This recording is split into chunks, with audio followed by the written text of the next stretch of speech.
తంగిరాల సౌమ్య అనే నేను శాసనసభ సభ్యురాలిగా ఎన్నికైనందున శాసనం ద్వారా నిర్మితమైన భారత రాజ్యాంగం పట్ల నిజమైన విశ్వాసం, విధేయత చూపుతానని, భారతదేశ సార్వభౌమాధికారాన్ని, సమగ్రతను కాపాడుతానని, నేను స్వీకరించబోయే కర్తవ్యాన్ని శ్రద్ధాశక్తులతో నిర్వహిస్తానని దైవసాక్షిగా ప్రమాణం చేస్తున్నాను.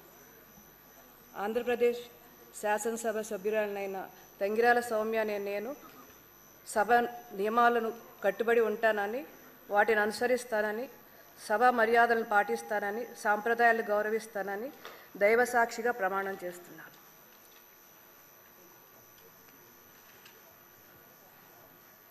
శ్రీమతి శ్రావణి శ్రీ బండారు.